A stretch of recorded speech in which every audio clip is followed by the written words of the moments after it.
어제 세계무역기구 WTO 일반 이사회가 스위스 제네바에서 열렸습니다. 이틀 일정으로 오늘 오후 5시쯤 회의가 재개되는데요. 우리 정부가 요청한 일본의 수출 규제 문제도 본격 논의될 것 같습니다. 국제사회의 지지와 명분을 얻기 위한 한일 양국 간의 치열한 다툼이 예상됩니다. 오늘 오후 토론 시간에는 우리 정부가 내세울 주장과 또 이에 맞선 일본의 대응 논리는 무엇일지 짚어보도록 하겠고요.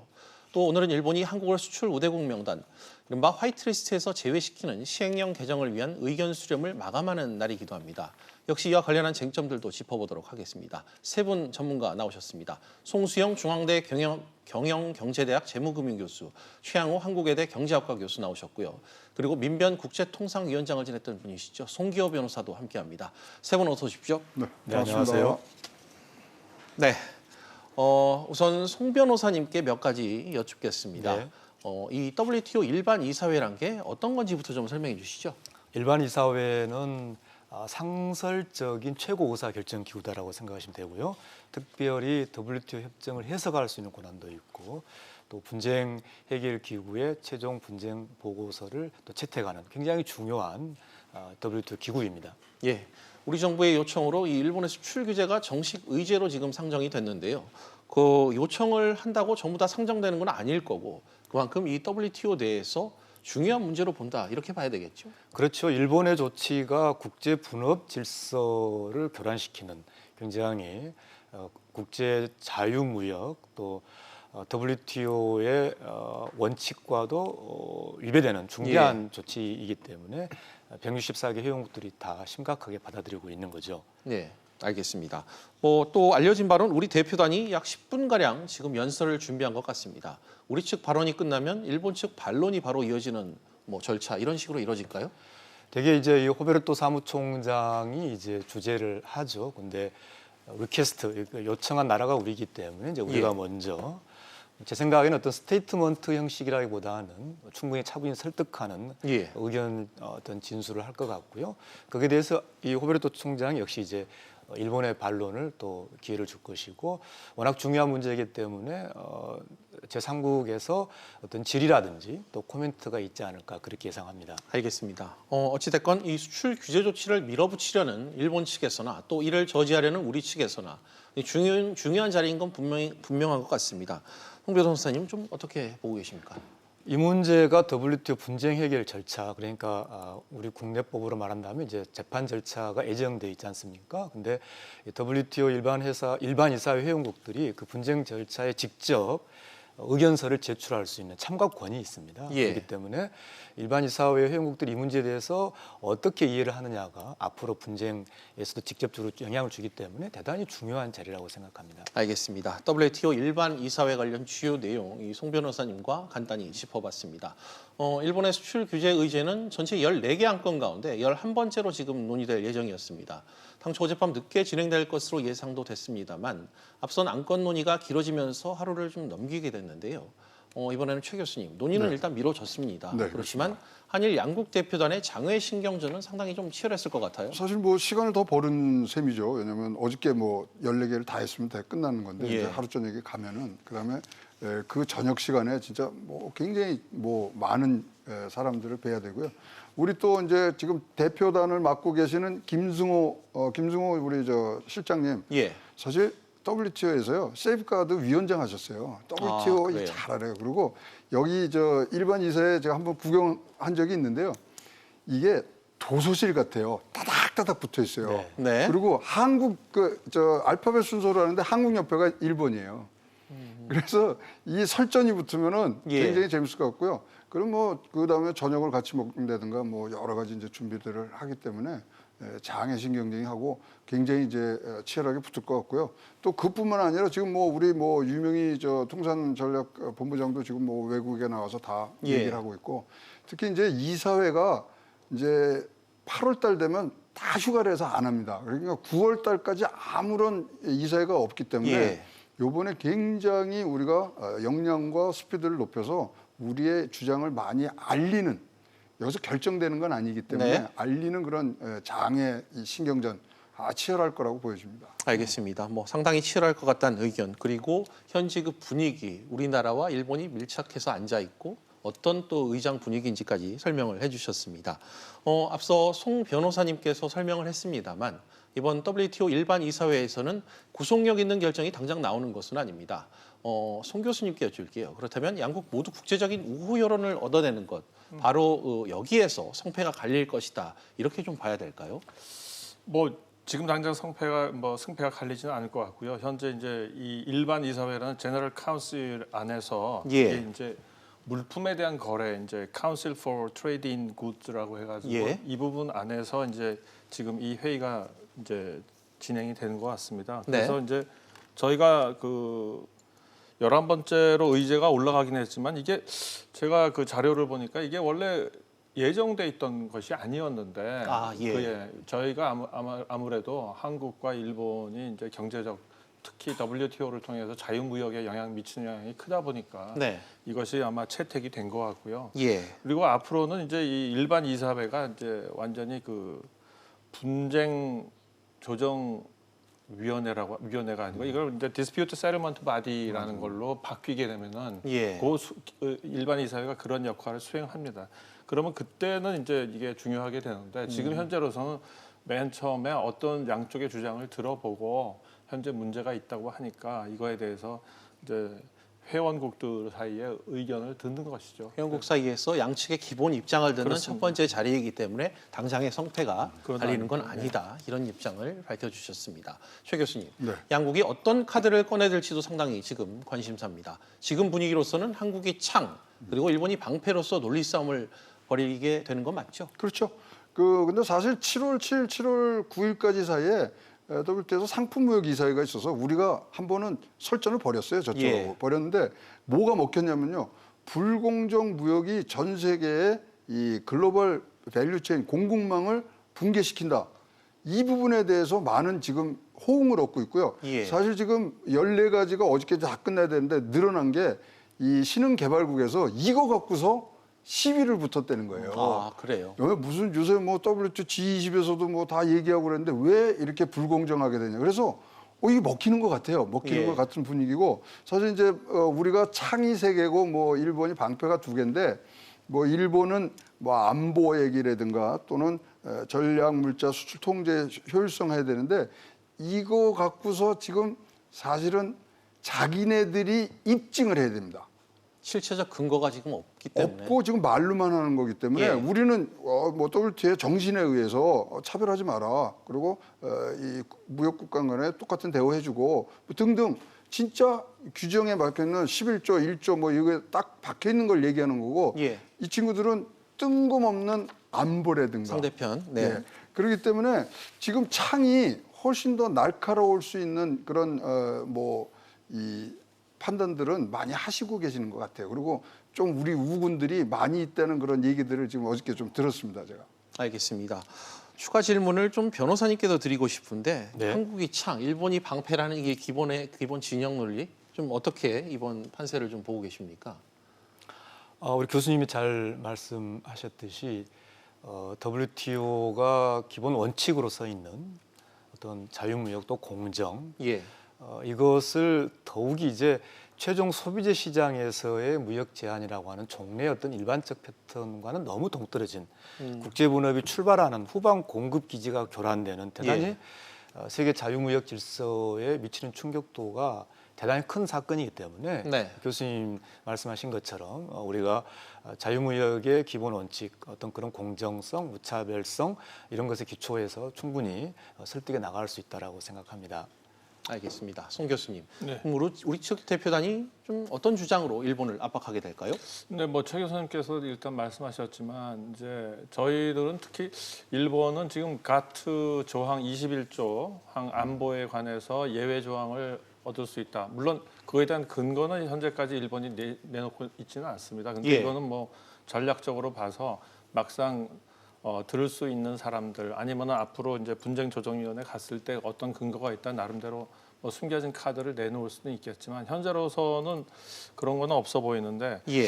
저희가 이제 일본에 대해서 그 압박을 할 때 일본 같은 경우는 저는 일본의 전략은 그냥 아무런 논리 없이 그냥 이거는 네. 그 WTO 규정에 위배되지 않는 것이다. 왜냐하면 이거는 수출 과정에 대해서 약간 좀 더 정밀한 그 신고를 하고 이런 즉 어렵게 그 자유무역을 회방 놓는 것이 아니다라는 아주 그 모호한 태도를 취할 가능성이 저는 높다고 봅니다. 그래 여기에 대해서는 저희가 이제 실제로 그로 인해서 어떤 피해가 발생하느냐 뭐 이런 것들을 얘기해야 되고, 근데 저희는 뭐 가트 조항 10조항 뭐 3조항 이쪽에서 보면 일관성 있게 대우를 해야 되고 다른 나라들과 이제 차이가 나게 대우를 하면 안 되고, 그러니까 예를 들어서 캐나다 같은 경우는 캐치홀에 해당되는 그 규정도 없는 상황인데도 화이트 리스트에 들어가 있거든요. 근데 우리는 그것도 있는데 왜 빼냐?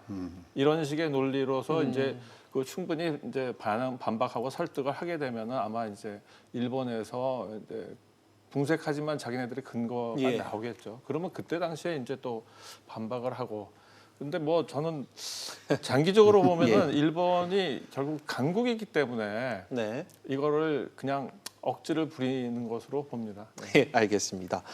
송 변호사님, 일본이 가만히 있을 리는 없을 것 같습니다. 일본 측 대표단이 어떤 논리로 맞설지가 좀 궁금한데 국제통상 이 전문가로서 어떻게 전망하십니까? 지금 일본 조치가 아까 교수님 말씀하셨듯이 이제 안보라는 외관을 이제 가지고 있지 않습니까? 저는 송 교수님이 말씀하신 것보다는 더 이상으로 오늘 이사회가 굉장히 중요하다고 생각하는데요. 왜냐하면 우리 WTO 협정의 전반적인 원칙이 어떤 중요한 내용들을 일반 이사회에서 말하지 않고 어떤 분쟁 절차에서 갑작스럽게 그때 어떤 뭐 결정적인 것을 기습적으로 내놓는 그런 것들은 원칙적으로 허용되지 않거든요. 그런 점에서 오늘 일반 이사회에서 164개 그러니까 164개 회원국들로 구성된 오늘 일반 이사회에서 일본이 과연 어떠한 구체적인 증거, 어떤 근거들을 제시할 수 있느냐라는 것이 이번 사태의 전개, 일본이 어떻게 이 동력을 국제적으로 계속 가져갈 수 있느냐라는 데 대단히 중요하다고 생각합니다. 물론 송 교수님 말씀하신 것처럼 어떤 힘의 영역이기도 합니다만, 그러나 또 그 힘을 적절하게 국제법을 통해서 제어도 해야 될 필요가 있기 때문에 오늘 일본이 실제로 어떠한 구체적인 사유, 근거 자료를 국제사회에 제시하느냐가 굉장히 중요한 분수령이 된다라고 봅니다. 알겠습니다. 좀 첨언을 하자면요. 3개 품목이 일본의 안보에 어떤 악영향을 미쳤는가를 증거를 내놔야 되는 거예요. 일본이 여기서 자기네들이 우세를 가지려면. 아, 그렇군요. 근데 그게 지금 자기는 갖고 있을지 모르겠고요. 들어오는 얘기들은 뭐 그것이 이제 북한으로 넘어간 거 그거 갖고서 뭐 따지는데 다 자기네들이 한 거예요. 과거에 자기네들이 불화수소 같은 거 다 넘겨준 거거든요. 그래서 과연 증거가 있을 것인가? 지금 우리는 굉장히 의문시하고 있습니다. 그간 말로 이렇게 이유를 댔었던 그 근거를 또 실체적으로 내놓을 필요가 있다는 얘기를 무조건 내놔야 하신 됩니다. 거죠. 이거는. 그래도 이제 그 점과 관련해서 이미 이제 러시아 우크라이나의 이 WTO 분쟁 판결이 올해 났는데요. 그 분쟁 판결에 일본이 공식적으로 제출한 일본 정부의 입장에서도 지금 교수님 두 분께서 말씀하신 대로 그 조치가 그 나라의 안보에 어떠한 어떤 연관, 합리적인 필요성, 왜 그 조치가 필요한지를 설명해야 된다라는 것이 일본의 공식 주장이었거든요. 알겠습니다. 여기서 이제 결이 조금 다른데 제가 왜 일본은 이거에 대한 논리를 정확하게 근거를 어떻게 뭐 혹시 있을지도 모르겠지만 내지는 않을 것이다라고 예상을 하고 이렇게 보는가 하면요. 이게 경제 환경이 트럼프 미국 대통령이 들어오기 전에는 그래도 WTO에 대해서 상당히 존중을 했지만 사실 트럼프 대통령 하에서는 WTO를 좀 무시하는 경향이 상당히 많습니다. 그리고 한 가지 이제 재미있는 거 같은 경우는 트럼프 대통령 같은 경우 일본이 미국을 끌어들이려고 굉장히 많이 공을 들였던 게 지금은 거의 뭐 사라졌지만 트랜스패시픽 파트너십이라고 TPP 어그리먼트라는 환태평양 이 경제 공동체 뭐 따로 만들려고 했었습니다. 나프타처럼. 근데 여기에 대해서 일본이 가입을 하고 굉장히 공을 들였는데 미국이 자체가 가입을 안 하겠다고 탈퇴를 이제 선언을 해버리니까는 쑥 빠졌지만 재미있는 건 2018년도에 6월달에 트럼프가 다시 들어갈 수 있다 이런 얘기를 한 겁니다. 그래서 이 WTO는 운영 체제가 보면 미국이 항상 불만을 많이 가졌던 것이 이거는 164개국이 똑같이 한 표씩 보팅 라이트를 그러니까 투표권을 가지고 있는데 우리가 경제 규모가 세계의 40%를 차지하는데 이런 불공정성이 어디 있을 수 비중 있느냐. 문제를 항상 제기한다. 네, 그래서 항상 이거를 이제 아까 변호사님도 얘기하셨지만 모든 국가들에게 공정하게 적용이 돼야 되거든요. 이거는 미국 입장에서 볼 때는 억울하다. 이래서 이거에 대한 불만이 많아서 저는 그래서 이 WTO를 자꾸 무시한 거고 일종의 일본이 지금도 이 논리가 거의 저는 없을 거라고는 생각됩니다. 예. 그런데도 불구하고 이거를 이렇게 무리스럽게 하는 이유가 네. 뭔가 이 WTO 체제에서 빠져나오거나 네. 아니면 이거를 무력화시키는 어떤 한 방향 이런 거에 대해서도 저희 한국에서 좀 생각을 근데 이제 일본 총리가 일본 국민, 일본 국회에서 하는 이야기를 들어보면 이제 한국에 대해서 국제법을 지키지 않고 있다. 또 뭐 이렇게 적어도 일본 내부 우리 일본 국민에 대해서는 WTO에서의 일본의 입장, WTO에서 일본의 우호적 여론이 형성되는 것을 저는 일본 정부 스스로도 굉장히 중요하게 생각하고 있다 그렇게 봅니다. 네, 뭐 그런 면도 있습니다만은 그러니까 일단 저는 이제 그런 것까지도 고려해서 대비책을 조금 하고 있는 것이 좋지 않겠나 하는 생각입니다. 알겠습니다. 일단 이 얘기 잠시 여기까지 듣겠고요. 한편 우리 정부는 WTO 일반 이사회와는 별도로 국제 여론전에 지금 나서고 있는 상황입니다. 유명희 통상교섭본부장이 미국의 중재와 지지를 이끌어내기 위해서 지금 미국 워싱턴을 방문한 상황이죠. 그리고 어젠 존 볼턴 미 백악관 그 국가안보보좌관이 방한해 오늘 청와대를 좀 찾기도 했습니다. 성 교수님, 미국 측이 과연 중재자로 나설 수 있을까? 사실 이 부분은 여전히 미지수로 남아 있는데 어떻게 좀 보고 계십니까? 미국은 그 가운데서 줄타기를 할 거라고 저는 생각합니다. 미국 입장에서는 어느 한쪽을 손을 들어주게 되면 그거는 미국의 한미일 공동 안보와 미국의 이익에 해가 되기 때문에 네. 한쪽을 손들어주는 부분이 있으면 다른 면에서 또 반대편을 손들어주고 하는 식으로 예. 서로 일승일패를 만들어가면서 이 어느 정도 이걸 뭐라고 해야 되나 합의가 아니고 서로 양보를 해서 어느 정도 그냥 어정쩡한 상태로 가는 방향이 될 것 같습니다. 그래서 예. 이런 의미에서 보면은 중재는 트럼프 대통령도 한 말이 한국과 일본이 동시에 원하면은 자기가 중재하겠다. 근데 아직 일본은 요청을 하지 않은 상태거든요. 그렇죠. 그런데 이제 볼턴은 와서 이제 양쪽 얘기를 들어보고 이렇게 하면서 현재 이제 뭐 미국 입장에서 이거 가지고 좀 더 예. 크게 쓸데없이 크게 확전되는 거는 하지 말아라 정도로까지는 이제 중재를 할 것 같습니다. 제가 지난주에 미국 갔다 왔어요. 예. 그래서 관계되신 분들 몇 분 뵀는데요.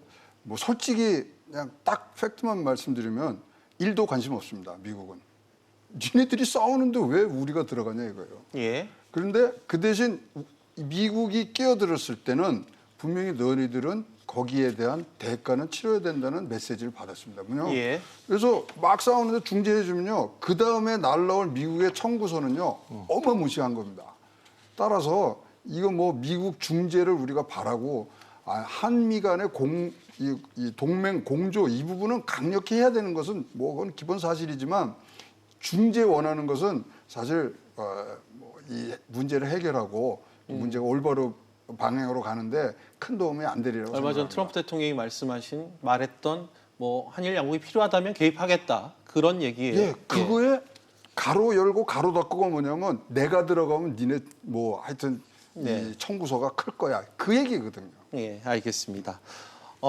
일본 정부는 한국을 또 화이트리스트에서 제외하는 방안에 대한 의견 수렴을 오늘 마감하게 됩니다. 의견 수렴이 끝나면 이 개정안을 확정 공포하게 되는데 이에 앞서 오늘 오전 우리 정부가 일본의 법 개정 움직임에 의견서를 공식 제출했습니다. 관련해 성인모 산업통상자부 장관의 브리핑도 진행됐는데 잠시 다시 한번 듣고 오시죠. 한국 정부는 일본 정부에 강력하게 촉구합니다. 이미 시행 중인 반도체 소재 세계 품목에 대한 근거 없는 수출 통제 강화 조치는 즉시 원상 회복되어야 합니다. 또한 한국을 화이트리스트에서 제외하려는 수출 무역 관리령 개정안 역시 철회되어야 합니다. 네, 최 교수님. 네. 다시 여쭐게요. 성인모 장관 방금 브리핑을 통해 일본 측의 강한 유감을 표명을 한 것을 보셨잖아요. 이 내용 좀 어떻게 들으셨나요? 그래서 조목조목은 이제 반박을 하셨어요. 지금 이제 한국의 수출 관리 부족하고 그다음에 양국 간의 그런 어떤 이 정례 협의가 없었다는 부분들이 사실 일본 측의 시행령 개정의 그 가장 큰 원인이었는데 예. 거기에 대해서 5가지 이 내용을 가지시고 다 우리 잘하고 있다. 양자간 협의 다 하고 있었다. 니네가 2019년도 3월 달에 만났는데 니네가 안 하기로 한 거 아니냐 등등 네. 반박을 그대로 하셨어요.